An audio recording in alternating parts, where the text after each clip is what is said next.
So இப்போ எல்லாருக்குமே என்னன்னா ஒரு கோல்டில் வந்து நல்ல ரிட்டர்ன் கிடைச்சிருக்கு, அதனால நமக்கு வந்து இப்போ கோல்டில் இன்வெஸ்ட் பண்ணால் நல்ல ரிட்டர்ன் கிடைக்கும் அப்படிங்கிற ஒரு எண்ணம் நிறைய பேருக்கு இருக்குது. நிறைய பேர் என்கிட்ட கேட்குறாங்க, சார் நீங்கள் எப்போதுமே கோல்டை பற்றி நல்ல அபிப்பிராயமே உங்களுக்கு கிடையாது, கோல்டில் நல்ல ரிட்டர்ன் கிடைக்காதுன்னு சொன்னீங்க, ஆனால் நீங்கள் கோல்டு ரிட்டர்ன் கொடுத்துருக்கேன், இப்போ கோல்டு வாங்கலாமா, இப்போ என்ன சொல்கிறீங்க, கோல்டு வாங்கலாமா வேண்டாமா அப்படிங்கிறது தான் நிறைய பேர் சொல்லிட்டு இருக்கிற விஷயம்.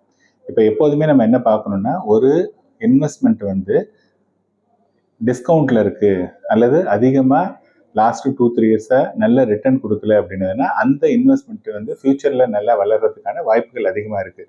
ஆனால் கோல்டை பொறுத்தவரையும் லாஸ்ட்டு 4 இயர்ஸில் நல்ல ரிட்டர்ன் கொடுத்துருக்கு. ஏன்னா 4 இயர்ஸில் டபுள் ரிட்டர்ன் அப்படிங்கிறது ரொம்ப ரொம்ப ரேர். கோல்டில் நம்ம எதிர்பார்க்கக்கூடிய ஒரு விஷயம். அது வந்து எனக்கு தெரிஞ்சு இதுதான் ஃபர்ஸ்ட் டைம் நினைக்கிறேன் 4 இயர்ஸில் டபுள் அப்படிங்கிறது. மோஸ்ட் ஆஃப் த டைம் வந்து gold can give around 9-10% return தான் கிடைக்கும். அதனால கோல்டில் வந்து இன்னைக்கு இன்வெஸ்ட் பண்ணுறதுங்கிறது வந்து நல்ல ஐடியா கிடையாது. ஒன்று.